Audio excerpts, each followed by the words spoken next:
नमस्कार दोस्तों, मैं राणा चंदन स्टडी अफेयर्स के यूट्यूब चैनल पे आप सभी का एक बार फिर से स्वागत करता हूं।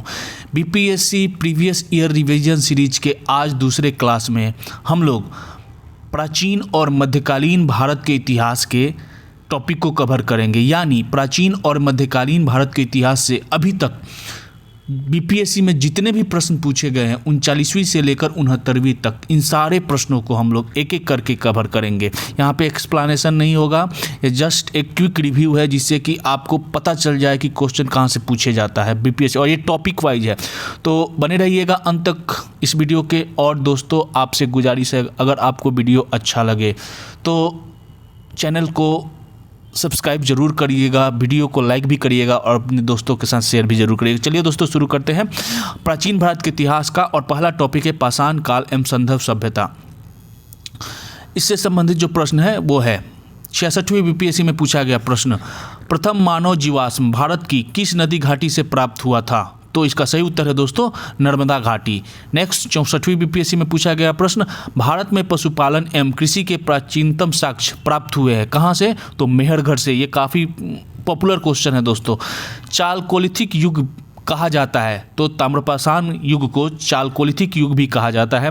नेक्स्ट है सिंधु सभ्यता संबंधित है, तो सिंधु सभ्यता आदि ऐतिहासिक युग से संबंधित है। नेक्स्ट क्वेश्चन, हड़प्पा में मिट्टी के बर्तनों पर सामान्यतः किस रंग का उपयोग किया जाता था? तो लाल मृदभांड यानी लाल रंग के का प्रयोग किया जाता था। नेक्स्ट क्वेश्चन है जो कि 66वीं बीपीएससी में पूछा गया प्रश्न है, किस हड़प्पा नगर में जूते हुए खेतों के निशान मिले हैं? तो कालीबंगा से जूते हुए खेतों के निशान मिले हैं।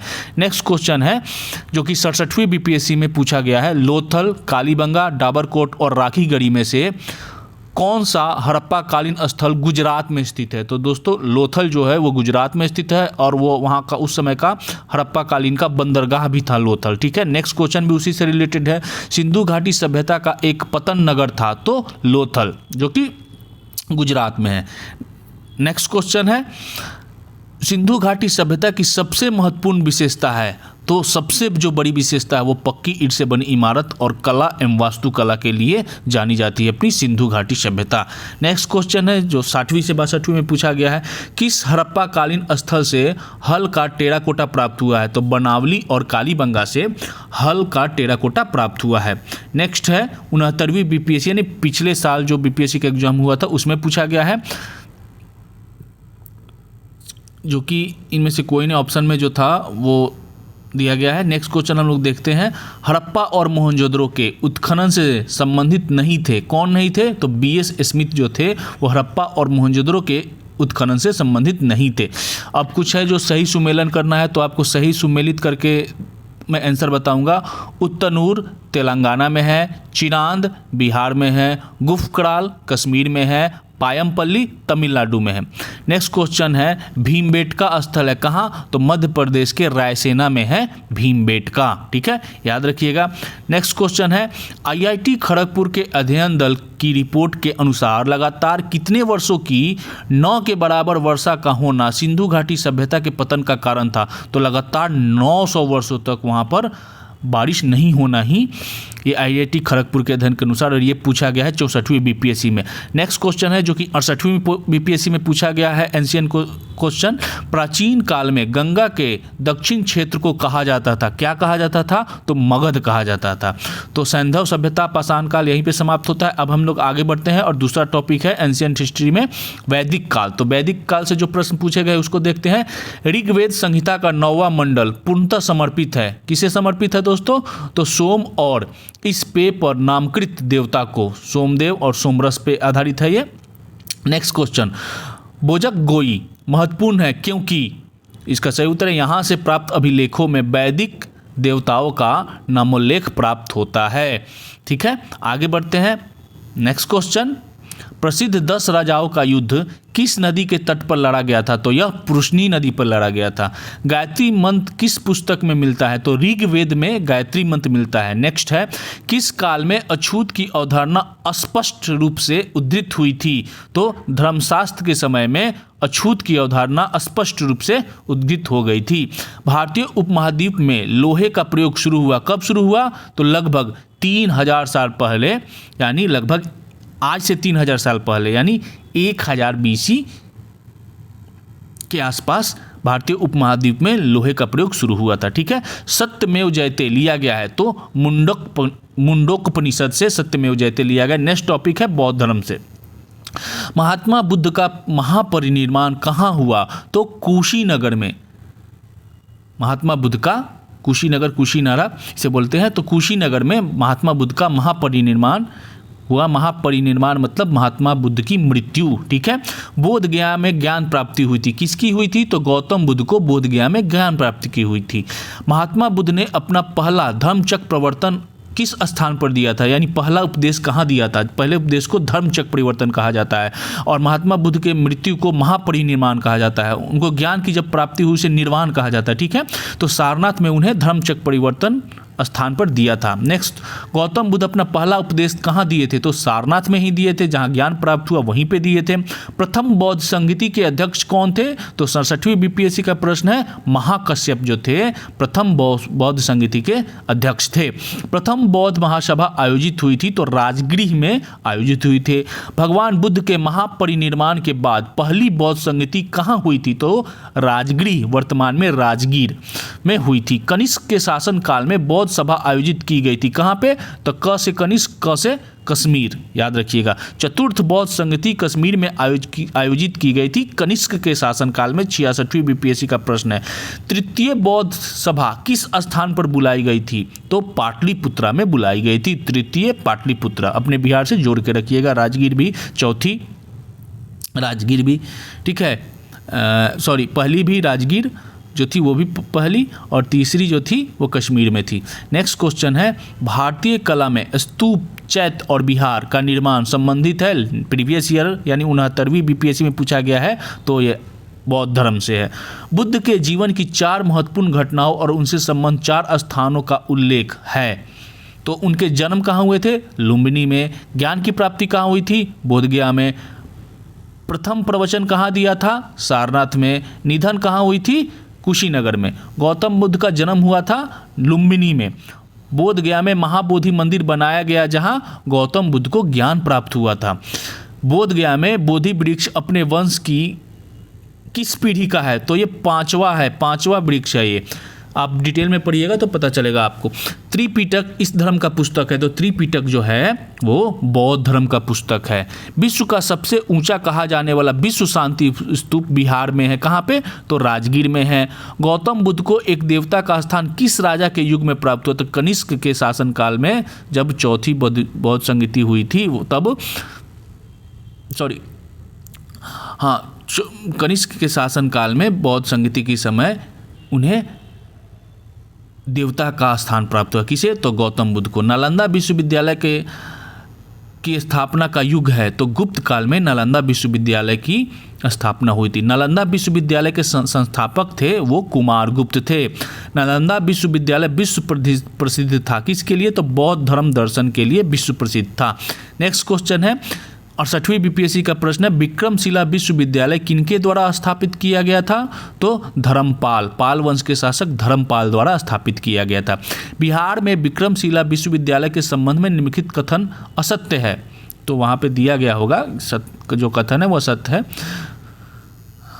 नेक्स्ट क्वेश्चन देखते हैं, नौ नालंदा महाविहार किसके लिए विख्यात है? तो पाली अनुसंधान संस्थान के लिए नौ नालंदा महाविहार विख्यात है। बोधिसत्व पद्मपानी की पेंटिंग स्थित है अजंता में। वह बात जो बौद्ध धर्म तथा जैन धर्म में समान नहीं है वो है आत्मदहन। ये टॉपिक पे दोनों धर्म समान नहीं है। नेक्स्ट जो टॉपिक है वो जैन धर्म से है। महावीर स्वामी का जन्म हुआ था, कहाँ हुआ था? कुंडग्राम में हुआ था। जहाँ बौद्ध धर्म का महात्मा बुद्ध का लुम्बिनी में, तो महावीर का कुंडग्राम में। जैन धर्म के प्रवर्तक महावीर जी का मोक्ष स्थान स्थित है। मोक्ष यानी उन्हें मृत्यु प्राप्त हुई थी पावापुरी में। महावीर जैन की मृत्यु इस नगर में हुई थी, तो पावापुरी में हुई थी। वह स्थान जहां महावीर ने पूर्ण आध्यात्मिक ज्ञान यानी कैवल्य प्राप्त किया, उन्हें जो ज्ञान की प्राप्ति हुई उसे कैवल्य कहा जाता है जैन धर्म में। तो जंभिक ग्राम में त्रिरत्न या 3 रत्न जैसे सटीक ज्ञान, सच्ची आस्था और सटीक क्रिया संबंधित है, जैन धर्म से संबंधित है। 66वीं बीपीएससी का प्रश्न है। 12 अंग, 12 उपांग, 14 पूर्व और 14 उपपूर्व में से सबसे पूर्वकालीन जैन ग्रंथ कहलाता है 14 पूर्व। ये सबसे पूर्वकालीन जैन ग्रंथ है। भगवान महावीर का प्रथम शिष्य कौन थे? तो जमाली थे। ठीक है। आजीवक संप्रदाय के संस्थापक मोगली गोशाल थे, मोगलीपुत्र गोशाल थे। बराबर की गुफाओं का उपयोग किसके आश्रय गृह के रूप में किया जाता था? तो आजीवकों के, आजीवक संप्रदाय के आश्रय गृह के रूप में किया जाता था। भागवत संप्रदाय के विकास में किसका देन अत्यधिक था? तो गुप्त वंश का अधिक था। अब हम लोग चलते हैं नेक्स्ट टॉपिक, जो कि 6ठी सदी ईसा पूर्व से की राजनीतिक दशा, उस काल की राजनीतिक दशा को हम लोग देखेंगे। ईसा से 6ठी ईसा पूर्व में की। चंद्रगुप्त मौर्य, अशोक महान, चंद्रगुप्त विक्रमादित्य और कनिष्क में से किसने पाटलिपुत्र को अपनी राजधानी सर्वप्रथम बनाया था? तो चंद्रगुप्त मौर्य ने पाटलिपुत्र को सर्वप्रथम अपनी राजधानी बनाया था। किस राजा ने पाटलिपुत्र बसाया था? तो अजातशत्रु ने पाटलिपुत्र शहर बसाया था। सर्वप्रथम पाटलिपुत्र का राजधानी के रूप में चयन किया गया तो उदयीन के द्वारा किया गया था। ठीक है, याद रखिएगा। प्रारंभिक वैदिक काल के दौरान कौन शहर प्राचीन मगध साम्राज्य की राजधानी के रूप में कार्य करता था? तो राजगृह था, बाद में पाटलिपुत्र किया गया। ठीक है। प्रथम मगध साम्राज्य का उत्कर्ष किस शताब्दी ईसा पूर्व में हुआ था? तो 6ठी शताब्दी ईसा पूर्व में, याद रखिएगा। विश्व का पहला गणतंत्र वैशाली में स्थापित किया गया तो लिच्छवियों द्वारा वैशाली, विश्व का पहला गणतंत्र वैशाली में स्थापित किया गया था। ईसा पूर्व 6ठी सदी में विश्व की प्रथम गणतांत्रिक व्यवस्था थी वैशाली में, लिच्छवियों द्वारा। 16 महाजनपदों की सूची उपलब्ध है, कहाँ है? तो अंगुत्तर निकाय में और भगवती सूत्र में। मगध की राजधानी कौन सी थी? तो गिरिब्रीज, जिसे राजगिरी भी कहा जाता है। मगध की प्रथम राजधानी गिरिब्री, राजगिरी। सही सुमिलन है, एक तरफ महाजनपद है, उस दूसरी तरफ उसकी राजधानियां हैं, जो कि सही हम बता रहे हैं आपको। मल की राजधानी कुशीनारा थी, अंग की राजधानी चंपा थी, गंधार की राजधानी तक्षशिला और वत्स की राजधानी कौशाम्बी। प्रघोत राजा था, अवंती का राजा था प्रघोत। ठीक है। अंग जनपद की राजधानी क्या थी? तो चंपा थी अंग जनपद की राजधानी। अजातशत्रु के वंश का क्या नाम था? तो हर्यक वंश से संबंधित थे अजातशत्रु। नंद वंश के पश्चात मगध पर किस राजवंश ने शासन किया? तो मौर्य वंश ने। घनानंद को ही चंद्रगुप्त मौर्य ने परास्त करके मौर्य वंश की स्थापना की थी। मगध शासक बिंबिसार का चिकित्सक था कौन? तो जीवक जो थे वो बिंबिसार का चिकित्सक था। मगध का राजा जो सिकंदर महान के समकालीन थे वो थे घनानंद। मौर्यों के अंतर्गत भौतिक संस्कृति के प्रसार में सहायक करते थे व्यापारी, बौद्ध साधु और प्रशासक। नेक्स्ट जो टॉपिक है वो मौर्य साम्राज्य से संबंधित है। भारत में पहले साम्राज्य की स्थापना किस शासक के द्वारा की गई थी? तो चंद्रगुप्त मौर्य के द्वारा। जिसके ग्रंथ में चंद्रगुप्त मौर्य का विशिष्ट रूप से वर्णन हुआ है वह है विशाख दत्त की लिखित मुद्रा राक्षस। ठीक है। सेंड्रोकोटस से चंद्रगुप्त मौर्य की पहचान किसने की थी? तो विलियम जोन्स ने की थी। कौटिल्य की पुस्तक अर्थशास्त्र किस विषय पर आधारित है? तो आर्थिक संबंध है इसमें, शासन काल के सिद्धांत और अभ्यास संबंधित है, विदेश नीति भी है और धन संचय भी है। तो उपयुक्त में से एक से अधिक। ठीक है। कौटिल्य के अर्थशास्त्र में इस पहलू पर प्रकाश डाला है, मैक्सिमम जो है वो राजनीतिक नीतियों से संबंधित है। कौटिल्य का अर्थशास्त्र राजनीतिक शास्त्र से है, राजनीतिक नीतियों से है। पाटलिपुत्रा में स्थित चंद्रगुप्त का महल मुख्यतः बना था किस चीज से? तो लकड़ी का बना था। मौर्य राजा जिसने दक्कन की विजय प्राप्त की थी वो थे चंद्रगुप्त मौर्य। अभिलेख जिससे यह प्रमाणित होता है कि चंद्रगुप्त का प्रभाव पश्चिम भारत पर था है कौन सा अभिलेख? तो रुद्रदमन के जूनागढ़ अभिलेख से यह प्रमाणित होता है। नेक्स्ट क्वेश्चन है, वह क्षेत्र जो अशोक के साम्राज्य में सम्मिलित नहीं था? तो श्रीलंका जो था वो अशोक के साम्राज्य में सम्मिलित नहीं था। नेक्स्ट क्वेश्चन, अशोक के शासन काल में बौद्ध सभा किस नगर में आयोजित की गई थी? तो अशोक के शासन काल में बौद्ध सभा जो है वो पाटलिपुत्र में आयोजित की गई थी। अशोक के शिलालेखों में प्रयुक्त भाषा है प्राकृत। अशोक के मैक्सिमम शिलालेखों में भाषा प्राकृत है। यह महाजनपद अब भारत का हिस्सा नहीं है। तो गंधार जो है वो तक्षशिला की जो गंधार है वो अब अफगानिस्तान में है। ठीक है, अशोक की नीति के आर्थिक परिणामों के कारण ही मौर्य साम्राज्य का पतन अधिकांशतः उचित था। इस तथ्य पर विश्वास किया है किसने? तो रोमिला थापर जो राइटर है उनका यह मत है। महावंश के अनुसार बिंबिसार किस आयु में सिंहासन पर बैठा था? तो 15 वर्ष की आयु में, इस महावंश के अनुसार। ब्राह्मी लिपि को सर्वप्रथम किसने पढ़ा? तो जेम्स प्रिसेप ने सर्वप्रथम ब्राह्मी लिपि को पढ़ा। 65वीं बीपीएससी का प्रश्न है, प्राचीन भारत की लिपि दाहिने से बाईं ओर लिखी जाती थी, कौन सी लिपि थी? तो खरोष्टी लिपि जो थी वो दाहिने से बाईं लिखी जाती थी। ब्राह्मी और प्राकृत जो थे वो बाएं से दाहिने लिखी जाती थी, लेकिन ब्राह्मी खरोष्टी जो लिपि है वो दाहिने से बाईं ओर लिखी जाती है। अपने शिलालेखों में अशोक सामान्यतः किस नाम से जाने जाते थे? तो प्रियदर्शी, देव नाम प्रियदर्शी से जाने जाते थे। अशोक के समय में हुई बौद्ध संगति, तीसरी बौद्ध संगति जो थी वो अशोक के समय में हुई थी। कहाँ? पाटलिपुत्र में। केवल वह स्तंभ जिसमें अशोक ने स्वयं को मगध का सम्राट बताया है वो है भाब्रू स्तंभ लेख। किस अभिलेख में कलिंग विजय का वर्णन है? तो अशोक के 13वें जो कि बृहद शिलालेख है, इसमें अशोक के कलिंग विजय का विस्तार से वर्णन है। ठीक है, याद रखिएगा। अशोक के धम्म का मूल संदेश क्या था? शांति एवं अहिंसा, धार्मिक सहनशील था। नेक्स्ट जो है, मेगस्थनीज दूत था, किसका था? तो सेल्यूकस निकेटर का दूत था। मौर्य साम्राज्य का 7 वर्गों में विभाजन का विशेष रूप से उल्लेख किया गया, किसके द्वारा? तो मेगस्थनीज जो उनकी पुस्तक है इंडिका, इसमें मौर्य समाज में 7 वर्गों का उल्लेख मिलता है। मेगस्थनीज ने भारतीय समाज को कितनी श्रेणियों में विभाजित किया? तो 7 श्रेणियों में विभाजित किया, जो कि इंडिका से पता चलता है। वह स्रोत जिसमें पाटलिपुत्रा के प्रशासन का वर्णन उपलब्ध है वो है इंडिका का। मेगस्थनीज की पुस्तक का नाम है इंडिका। इंडिका के लेखक कौन है? तो मेगस्थनीज। मौर्य काल में शिक्षा का सर्वाधिक प्रसिद्ध केंद्र था तक्षशिला। अंतिम मौर्य सम्राट कौन था? तो बृहद्रथ। बृहद्रथ जो था वो अंतिम मौर्य सम्राट था। और अब हम लोग चलते हैं मौर्योत्तर काल के बारे में।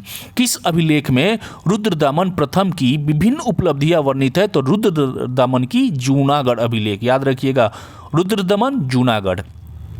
2वीं शताब्दी के आसपास रचित संस्कृत के शिलालेख के अनुसार सुदर्शन झील, एक कृत्रिम जलाशय की मरम्मत किसने की थी? तो रुद्रदमन ने की थी, और यह उसके जूनागढ़ अभिलेख में मिलता है। ठीक है, तो पुष्यमित सुंग, मिनांडर, भीम कन्फ्यूशियस और गौतमी पुत्र सतकर्णी में से किसने सर्वप्रथम व्यापक पैमाने पर स्वर्ण मुद्रा का प्रचलन किया? तो भीम कन्फ्यूशियस ने सर्वप्रथम व्यापक पैमाने पर स्वर्ण मुद्रा का प्रचलन किया था। सुंग वंश के बाद किस वंश ने भारत पर राज किया? तो सुंग वंश के बाद कर्ण वंश ने भारत पर राज किया। कला की गंधार शैली फली फूली। कुषाणों के समय कला की गंधार शैली खूब फली और खूब फूली। राजा खारवेल का नाम जुड़ा है तो हाथी गुफा अभिलेख के साथ। राजा खारवेल, हाथी गुफा अभिलेख। रुद्रदमन, जूनागढ़ अभिलेख, याद रखिएगा दोस्तों। दशरथ, बृहद्रथ, खारवेल और हुविस्क राजाओं में से जैन धर्म के प्रति भारी झुकाव किसका था? तो खारवेल जो थे वो जैन धर्म को मानते थे। कलिंग नरेश खारवेल, कलिंग के थे खारवेल। ठीक है, तो कलिंग नरेश खारवेल का संबंध है महामेधवाहन वंश से, जो कि चेदी वंश से। टेसियस, प्लिनी, टॉलमी और स्ट्रेबो में से पेरिप्लस ऑफ इरिथ्रियन सी लिखी है। तो यहाँ पे नोट दिया हुआ है, पेरिप्लस मरिस एरिथ्रन या वॉयाज अराउंड द इरिथ्रियन सी, एक अनाम ग्रीक बोलने वाले व्यापारी द्वारा प्रथम शताब्दी ईसा पूर्व में लिखी गई। इसे विल्फ्रेड एच स्कॉप द्वारा Periplus of the Erythraean Sea travel and trade in Indian Ocean by a merchant of first century के रूप में अनुवादित किया गया। तो एक गुमनाम लेखक है। ठीक है, गुप्त एवं गुप्तोत्तर युग के बारे में देख लेते हैं। प्राचीन भारत का नेपोलियन किसे कहा जाता था? तो समुद्रगुप्त, और ये यहाँ से गुप्त वंश से थे। चीनी स्रोतों के अनुसार श्रीलंका के शासक मेघवर्मन ने गया में बौद्ध मंदिर बनाने की अनुमति के लिए निम्नलिखित गुप्त राजा के पास एक मिशनरी भेजा था। तो किसके पास भेजा था? तो 69वीं बीपीएससी यानी पिछले बीपीएससी का पूछा गया प्रश्न है, समुद्रगुप्त के पास। किस गुप्त शासक ने अपने बड़े भाई की हत्या कर सत्ता प्राप्त की थी? तो चंद्रगुप्त द्वितीय ने। भारत का नेपोलियन किसे कहा गया? तो समुद्रगुप्त को।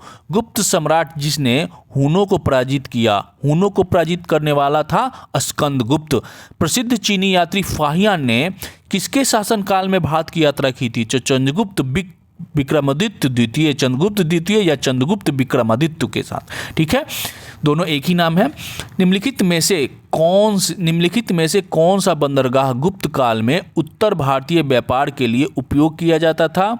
तो ये जो बंदरगाह थे वे थे कल्याण, ताम्रलिप्ति, भौरोच और कॉम्बे। ठीक है, नेक्स्ट क्वेश्चन देखते हैं। सौमिल, शूद्रक, शौनक और सुश्रुत में से गुप्त काल में औषधि के क्षेत्र में अपने कार्य के लिए जाने जाते थे? तो इसका आंसर था उपयुक्त में से कोई नहीं क्वेश्चन।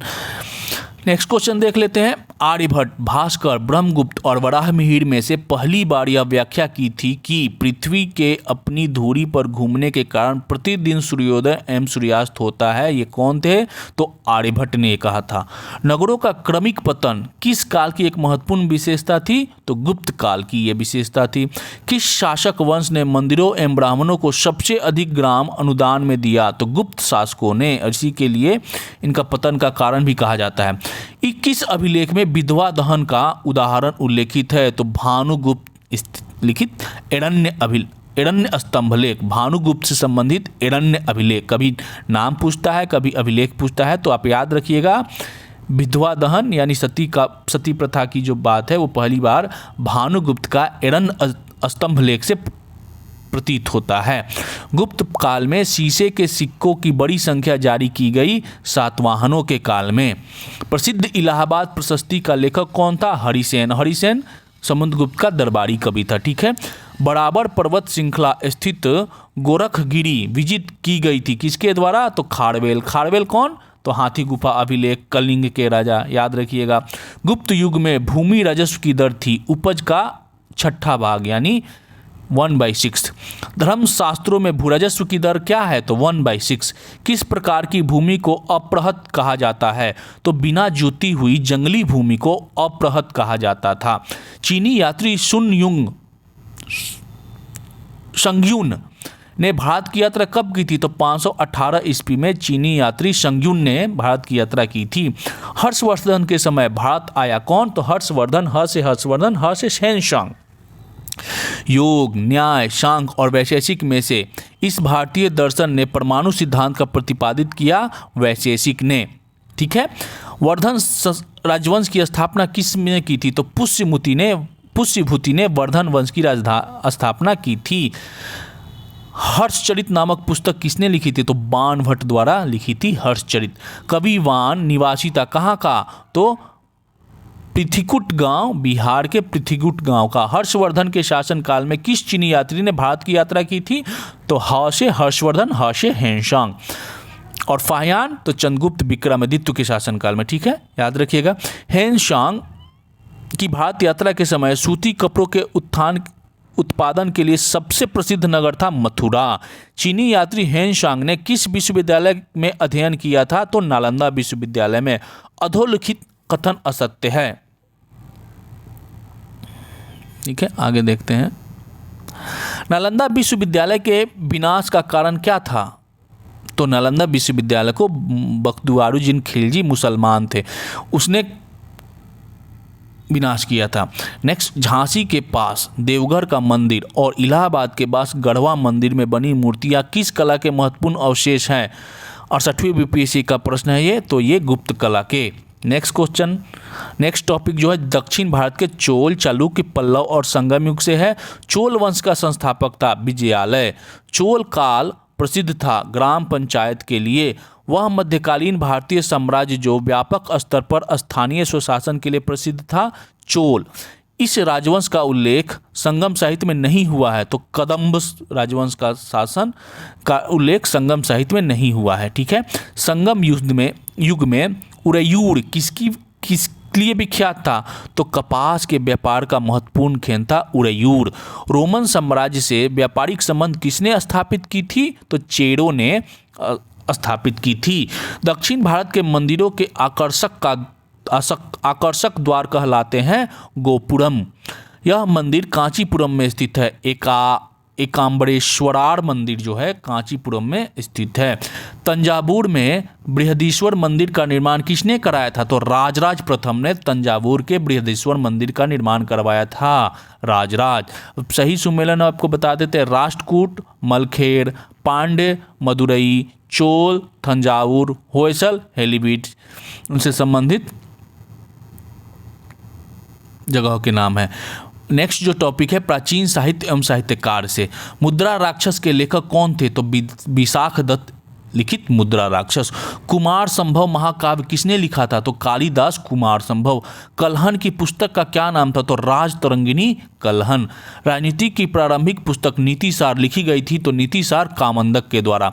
कालिदास के कुमार संभव में किस पौराणिक चरित्र की जन्म कहानी है? तो कार्तिकेय की जन्म कहानी है। किरातार्जुनीयम पुस्तक किसने लिखी थी? तो भारवी की लेखक है, ये भारवी द्वारा लिखा गया है। स्वप्न बसवदत्ता के लेखक कौन है? तो भास। स्वप्न बसवदत्ता, भास। अर्थशास्त्र नामक पुस्तक के लेखक कौटिल्य। उस स्रोत का नाम बताइए जो प्राचीन भारत के व्यापारिक मार्गों के बारे में मौन है। तो संगम साहित्य जो मौन है। सही सुमेलन हम आपको बता देते हैं, चरक जो है चिकित्सा से जुड़े हैं, ब्रह्मगुप्त गणित से, वराहमिहिर ज्योतिष से, विशाखदत्त नाटककार। ये सारे लोग गुप्त साम्राज्य के चंद्रगुप्त विक्रमादित्य के शासनकाल से संबंधित है। पूर्व मध्यकाल, अब चलते हैं मध्यकाल और पूर्व काल के बीच, मध्यकाल के पहले का और प्राचीन काल के बाद का ये जो पीरियड है पूर्व मध्यकाल कहलाता है। 800 से 1200 ईस्वी। ताम्रपत्र लेख दर्शाते हैं कि प्राचीन काल में बिहार के राजाओं का संपर्क था। जावा और सुमात्रा से बिहार के राजाओं का संपर्क था।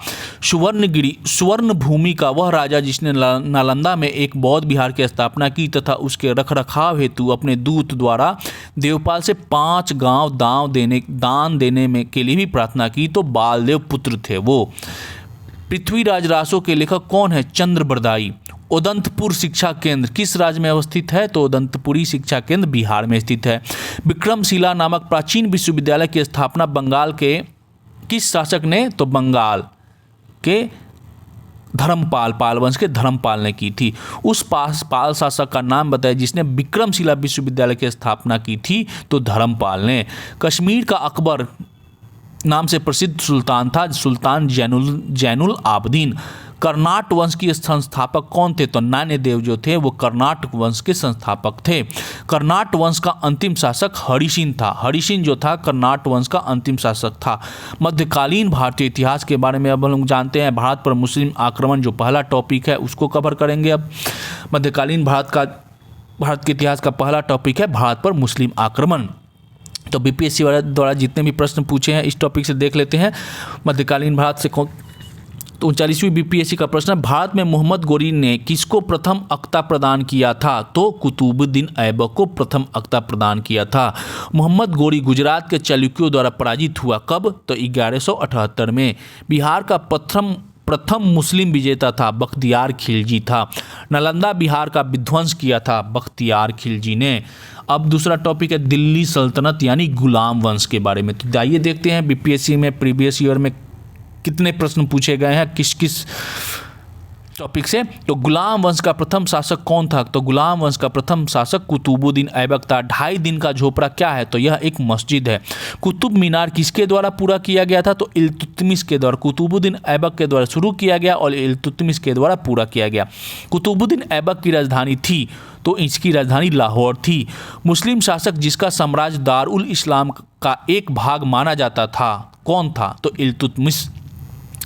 इल्तुतमिश ने बिहार में अपना प्रथम सूबेदार नियुक्त किसे किया था? तो मलिक जानी को उसने बिहार में अपना प्रथम सूबेदार। तो इल्तुतमिश ने बिहार में प्रथम सूबेदार मलिक जानी को नियुक्त किया था। किस दिल्ली सुल्तान ने रक्त और लौह की नीति अपनाई? तो बलबन ने रक्त और लौह की नीति अपनाई थी। याद रखिएगा, रक्त और लौह लाल रंग के होते हैं और ल से लाल और ल से बलबन। ल है ना।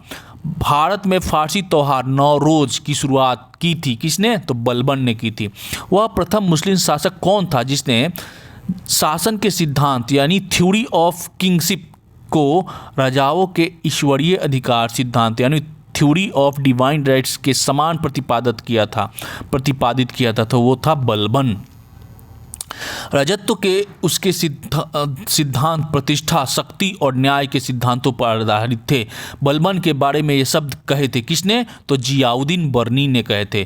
तुगरिल खान ने विद्रोह किया था किसके शासनकाल में? तो बलबन के शासनकाल में। अब हम लोग चलते हैं खिलजी वंश से, गुलाम वंश से खिलजी वंश की तरफ। खिलजी वंश का प्रथम शासक था जलालुद्दीन खिलजी। अलाउद्दीन खिलजी के प्रसिद्ध सेनापति में किसकी मंगोलों के विरुद्ध लड़ते हुए मृत्यु हुई थी? तो जफर खां की मृत्यु मंगोलों से लड़ते हुई थी और यह अलाउद्दीन खिलजी का सेनापति था। अलाउद्दीन खिलजी दिल्ली का प्रथम तुर्की सुल्तान था जिससे धर्म को राज्य के अधीन लाने का और ऐसे घटकों से परिचय कराने का श्रेय जाता है जो सैद्धांतिक रूप से राज्य को धर्मनिरपेक्ष बनाते हैं। यह शब्द लिखे हैं किसके द्वारा? तो A.L. श्रीवास्तव के द्वारा यह शब्द लिखे गए हैं। रानी पद्मिनी का नाम अलाउद्दीन की चित्तौड़ विजय से जोड़ा जाता है। उनके पति का क्या नाम था? तो फिल्म में भी आपने देखा होगा, राणा रतन सिंह। ठीक है। अलाउद्दीन खिलजी के आक्रमण के समय चित्तौड़ का शासक कौन था? तो राणा रतन सिंह थे। ठीक है। अलाउद्दीन खिलजी के आक्रमण के समय देवगिरी का शासक कौन था? तो रामचंद्र देव थे। किस सुल्तान के काल में खालिशा भूमि अधिक पैमाने में विकसित हुई? तो अलाउद्दीन खिलजी के समय में। किस सुल्तान ने जमीन में फसल की नपाई का आधा राजस्व के रूप में दावा किया? तो अलाउद्दीन खिलजी ने। इसने कर की दर को आधा कर दिया था। सल्तनत काल में सार्वजनिक वितरण प्रणाली प्रारंभ की गई थी अलाउद्दीन खिलजी के द्वारा। इसमें किसने खलीफा की शक्ति का विरोध किया? तो किसने किया? इल्तुतमिश ने। ऑप्शन दिया है इल्तुतमिश, अलाउद्दीन खिलजी, मोहम्मद बिन तुगलक, बलबन ने। तो आंसर है उपरोक्त में से कोई नहीं। ठीक है। जब उसने राजत्व प्राप्त किया तो वह शरीयत के नियमों और आदेशों को पूर्णतः स्वतंत्र था। बर्नी ने यह कथन किस सुल्तान के लिए कहा है? तो अलाउद्दीन खिलजी के लिए कहा है। अब हम लोग चलते हैं तुगलक और लोदी वंश की तरफ। कश्मीर घाटी के अंतिम मुस्लिम शासक यूसुफ शाह चक, जिन्हें मुगल सम्राट अकबर द्वारा बिहार में निर्वासित किया गया था, दफन है कहाँ पे? तो नालंदा में। किस सुल्तान ने बेरोजगारों को रोजगार दिलवाया? फिरोज शाह तुगलक ने। किस सुल्तान के दरबार में सबसे अधिक गुलाम थे? तो फिरोज शाह तुगलक ने। दिल्ली के किस सुल्तान ने अब सबसे ज़्यादा नहरों का निर्माण करवाया? तो फिरोज शाह तुगलक ने। फिरोज शाह तुगलक के दौरान नहरों को बनाने और रखरखाव के खर्चों को डैश के द्वारा वहन किया जाता था? तो काश्तकारों के द्वारा वहन किया जाता था, यानी किसानों के द्वारा, जो भी खेती करते थे उनके द्वारा। वह वेनिस का यात्री जो 1420 ईस्वी के आसपास अपनी पत्नी के साथ यात्रा करके विजयनगर पहुंचा था, उसका नाम था निकोली डी कोंटी। इटली के वेनिस का यात्री था वो। वह राजवंश जिसने सबसे लंबे समय तक दिल्ली सल्तनत पर राज किया वो था तुगलक वंश। मोहम्मद बिन तुगलक, फिरोज शाह तुगलक, मोहम्मद गोरी और शेर शाह सूरी में से किस सुल्तान ने फलों की गुणवत्ता सुधारने के लिए उपाय किए? तो वो थे फिरोज शाह तुगलक। फिरोज शाह तुगलक द्वारा स्थापित दारुल सफ़ा था, तो यह एक खैराती अस्पताल था, दारुल सफ़ा। तैमूर के आक्रमण के बाद भारत में किस वंश का राज्य स्थापित हुआ? तो सैयद वंश का। किस सुल्तान ने एक नगर बसाया जहां अब आगरा है? तो सिकंदर लोदी ने आगरा नगर को बसाया था। ठीक है। आइए अब हम लोग विजयनगर साम्राज्य से संबंधित प्रश्न देखते हैं। विजयनगर साम्राज्य के संस्थापक थे, 67वीं बीपीएससी का प्रश्न है, हरिहर और बुक्का। विजयनगर के उस पहले शासक की पहचान करें जिसने बहमनियों से गोवा छीना? तो हरिहर द्वितीय ने बहमनियों से गोवा छीना था। विजयनगर के राजा कृष्णदेव राय ने गोलकुंडा का युद्ध किस राजा के साथ लड़ा था? तो कुली कुतुब शाह से लड़ा था। फारसी यात्री अब्दुल रज्जाक भारत में किस राजा के शासनकाल में आया था? तो देवराज द्वितीय के शासनकाल में आया था। विजयनगर का महानतम शासक थे कृष्णदेव राय। सन 1565 ईस्वी में कौन सा प्रसिद्ध युद्ध हुआ था? तो तालीकोटा का युद्ध जो था 1565 में हुआ था। विजयनगर साम्राज्य की वित्तीय व्यवस्था की मुख्य विशेषता क्या थी? भू राजस्व। किस मशहूर राजा ने नागलपुरम नगर विजयनगर के पास अपनी मां के नाम पर बसाया? तो विजयनगर के पास नागलपुरम नगर किस मशहूर राजा ने बसाया था अपने माँ के नाम पर? तो कृष्णदेव राय ने बसाया था।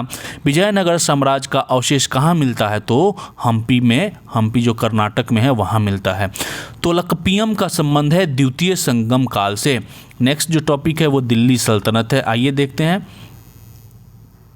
दीवाने अर्ज विभाग दिल्ली सल्तनत के प्रशासन से संबंधित है, सॉरी दोस्तों। तो दीवाने अर्ज विभाग संबंधित था, तो यह एक रक्षा विभाग था, ठीक है।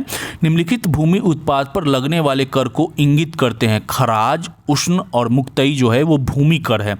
जवाबित का संबंध किससे था? तो राज्य कानून से संबंधित था जवाबित, ठीक है, जवाब कानून के समक्ष प्रस्तुत होना। सल्तनत काल के सिक्के, टक्का, शशगनी एवं जीतल किस धातुओं के थे? तो चांदी और तांबा के बने हुए थे। दिल्ली सल्तनत कला एवं स्थापत्य और साहित्य के बारे में देख लेते हैं। तो 63वीं बीपीएससी का प्रश्न है, भारत में कागज का प्रयोग प्रारंभ हुआ था 12वीं शताब्दी में। संपन्नता ने षड्यंत्र और विद्रोह को जन्म दिया तथा दरिद्रता अस्थायित्व और शांति की गारंटी देती है। यह किसने कहा था? तो जियाउद्दीन बर्नी का यह कथन है। अलाई दरवाजा का निर्माण किस सुल्तान ने करवाया था? तो अलाई दरवाजा अलाउद्दीन खिलजी ने। फतेहपुर सिकरी स्थित प्रसिद्ध बुलंद दरवाजा जामा मस्जिद का यह प्रवेश द्वार बनता है दक्षिणी, ठीक है। तबाकत ए नासरी के लेखक कौन थे? तो मिनहाज उल सिराज जो थे वो तबाकत ए नासरी के लेखक थे। बिहार पर बख्तियार खिलजी के हमले का पहला विवरण प्राप्त हुआ है तबकाते नासिरी के ही, मिनहाज उल सिराज के तबकाते नासिरी में ही मिलता है। मोरक्को के यात्री इब्न बतूता का वृत्तांत किस रूप में जाना जाता है? तो रिहला के रूप में जाना जाता है, ठीक है। बहमनी राज का संस्थापक था अलाउद्दीन जो हसन था, वो बहमनी राज का संस्थापक था। दिल्ली सल्तनत के दौरान मुकद्दम और या चौधरी पद इस्तेमाल किनके लिए किया जाता था? तो गांव के जो सरपंच थे दिल्ली सल्तनत में उन्हें मुकद्दम या चौधरी कहा जाता था। फुतुहाते आलमगीरी लिखी गई है किसके द्वारा? तो ईश्वर दास नागर के द्वारा। अब हम लोग चलते हैं भक्ति और सूफी आंदोलन की तरफ। सभी भक्ति संतों के मध्य एक समान विशेषता थी, उन्होंने तो उस तरह है दोस्तों अपनी वाणी को उसी भाषा में लिखा जिसे उनके भक्त समझते थे। नेक्स्ट 44वीं बीपीएससी का प्रश्न है, किस सुल्तान से निजामुद्दीन औलिया ने भेंट करने से इनकार कर दिया था? तो अलाउद्दीन खिलजी से। शेख बहाउद्दीन जकारिया किस संप्रदाय से थे? तो सुहरावर्दी संप्रदाय से थे शेख बहाउद्दीन जकारिया। 12 मासा की रचना किसने की थी? मलिक मोहम्मद जायसी ने। नागपंथियों सिद्धों और योगियों ने भक्ति धर्म को लोकप्रिय बनाया किधर? तो उत्तर भारत में। सही मिलान नहीं है, तो जो उत्तर है वो सही मिलान। नेक्स्ट को टॉपिक हम लोग चलते हैं मुगल वंश में। मुगल वंश में बाबर से शुरुआत करते हैं। पानीपत के युद्ध में बाबर की जीत का मुख्य कारण था तो उसकी सैन्य कुशलता। तुजुके बाबरी किस भाषा में लिखी गई है? तो तुजुके बाबरी तुर्की भाषा में लिखी गई है। तू से तुजुके, तू से तुर्की। भारत में मुगल वंश का संस्थापक था बाबर। और 69वीं बीपीएससी का प्रश्न है दोस्तों, भारत में बाबर के आगमन के कारण, अब आंसर मैं आपको बता रहा हूँ, प्रदेश में तैमूरिड राजवंश की स्थापना हुई और युद्ध में तोपों की शुरुआत हुई, ठीक है। बाबर के आगमन के कारण ही हुआ। अब हम लोग चलते हैं हुमायूं और शेरशाह के। हुमायूं द्वारा लड़े गए 4 प्रमुख युद्धों का तिथि अनुसार सही क्रम अंकित है। तो सबसे पहले देवरा का युद्ध, उसके बाद चौसा का युद्ध, उसके बाद कन्नौज का युद्ध, उसके बाद सरहिंद का युद्ध। नेक्स्ट 26 जून 1539 को शेरशाह और हुमायूं के बीच युद्ध लड़ा गया, उसे क्या कहा जाता है? तो वह चौसा का युद्ध है। किस सुल्तान ने अपने पहले हजरते आला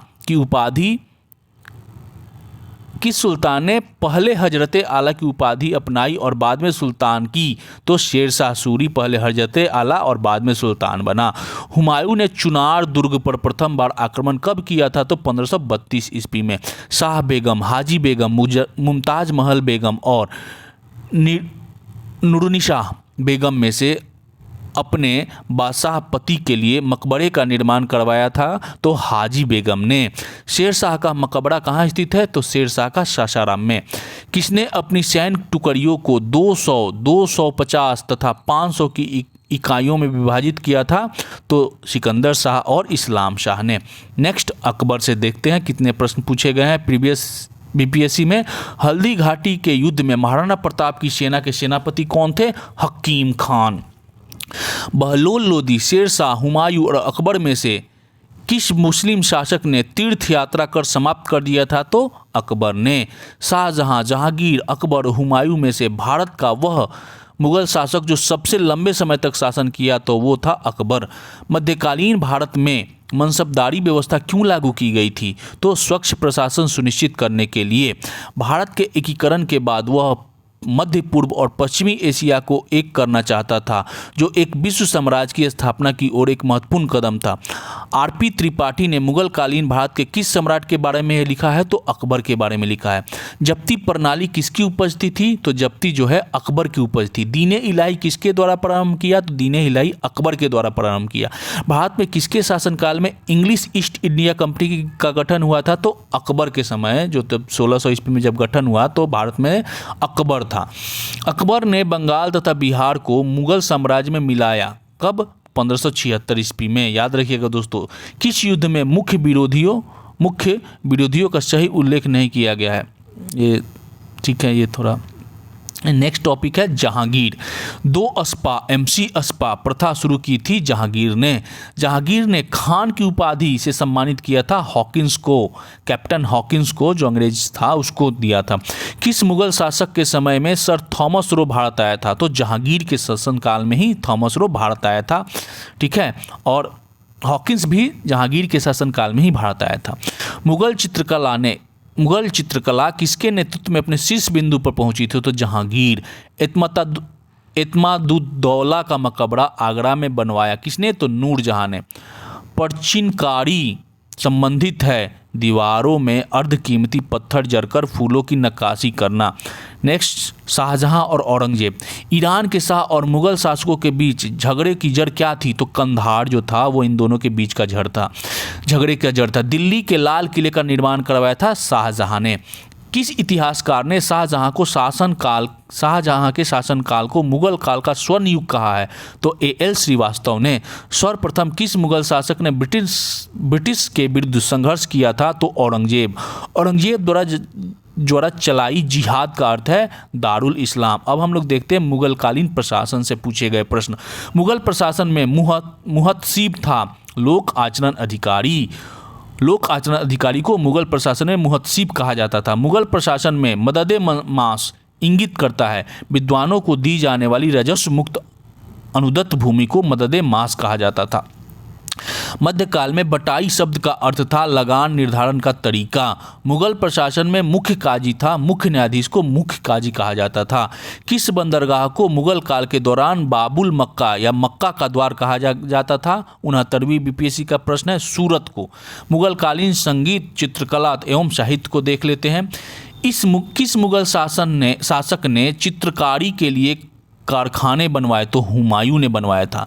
दास्ताने अमीर हमजा का चित्रांकन किसके द्वारा किया गया? तो अब्दुसमद और मीर सैयद अली के द्वारा दास्ताने अमीर हमजा का चित्रांकन किया गया। आईने अकबरी किसकी लेखक हैं? अबुल फजल के द्वारा लिखित है आईने अकबरी। दसवंत और बसावन प्रसिद्ध चित्रकार मुगल सम्राट के दरबारी थे, तो अकबर के दरबारी थे दसवंत और बसावन। यूरोपीय चित्रकारी का प्रवेश किसके दरबार में हुआ? तो अकबर के दरबार में हुआ था। तबकाते अकबरी, जिसे कई बार अबुल फजल की अकबरनामा से ज़्यादा विश्वसनीय माना जाता है, किसके द्वारा लिखी गई है? तो निजामुद्दीन अहमद ने लिखी है। हुमायूं नामा की रचना किसने की थी? तो गुलबदन बेगम है हुमायूं नामा की लेखिका। किसने हुमायूं को यह प्रस्ताव दिया था कि यदि उसे बंगाल पर अधिकार करने दिया गया तो वह बिहार को समर्पित कर देगा और 10 लाख दिनार की वार्षिक श्रद्धांजलि अर्पित करेगा? 68वीं बीपीएससी का प्रश्न है। शेर खां। आईने अकबरी किसके द्वारा लिखी गई? तो अबुल फजल के द्वारा लिखी गई है आईने अकबरू। यह कथन किसका है कि अकबर के शासनकाल में इलाहाबाद में 40 स्तंभ युक्त मंजिल के निर्माण में 5000 से 20,000 लोगों ने 40 साल तक काम किया? तो यह विलियम फिंच के द्वारा लिखा यह कथन है। और 64वीं बीपीएससी का प्रश्न है। नेक्स्ट जो टॉपिक है सिख संप्रदाय एवं मराठा राज्य से है। पटना में किस सिख गुरु का जन्म हुआ था? तो गुरु गोविंद सिंह का जन्म हुआ था। शिवाजी की राजधानी कहाँ थी? तो शिवाजी की राजधानी रायगढ़ थी। अष्टप्रधान का गठन किया था किसने? शिवाजी ने। अष्टप्रधान मंत्री परिषद किसके राज्य प्रबंध में सहायता करती थी? तो शिवाजी में। अष्टप्रधान मंत्री परिषद थी मराठा प्रशासन में। सरंजामी प्रथा संबंधित थी मराठा भू राजस्व प्रथा थी। सरंजामी प्रथा मराठा भू राजस्व प्रथा थी। ठीक है, हम लोग देख लेते हैं मुगल साम्राज्य का विघटन। ठीक है, मयूर सिंहासन पर बैठने वाला अंतिम मुगल सम्राट कौन था? तो मुहम्मद शाह जो था वो मयूर सिंहासन पर बैठने वाला अंतिम मुगल सम्राट था। किस मुगल बादशाह को वजीर गाजीउद्दीन ने दिल्ली में दाखिल नहीं होने दिया था? तो शाह आलम द्वितीय को। मुगल बादशाह बहादुर शाह जफर के बारे में कहा जाता है कि उसके साम्राज्य की सीमा थी चांदनी चौक से पालम, दिल्ली से बिहार, पेशावर से बिहार या पेशावर से वाराणसी। तो उपयुक्त में से कोई नहीं। नोट, तुगलक शासक नसीरुद्दीन महमूद के लिए कहा जाता था कि उसका साम्राज्य चांदनी चौक से पालम तक थी। ठीक है, तो ये नोट याद रखिएगा। तुगलक शासक जो थे नसीरुद्दीन महमूद, उनके लिए कहा जाता था कि उनका साम्राज्य चांदनी चौक से पालम तक था, कि ना कि मुगल बादशाह के लिए। ठीक है, तो ये वीडियो यहीं पे समाप्त होता है दोस्तों। अगर मेरा ये प्रयास आपको अच्छा लगे तो प्लीज़ आप लोग इस वीडियो को अपने दोस्तों के साथ शेयर करिएगा, वीडियो को लाइक करिएगा, और अगर अभी तक इसे सब्सक्राइब नहीं किए हैं स्टडी अफेयर्स यूट्यूब चैनल को, तो आप सब्सक्राइब भी जरूर करिएगा। धन्यवाद।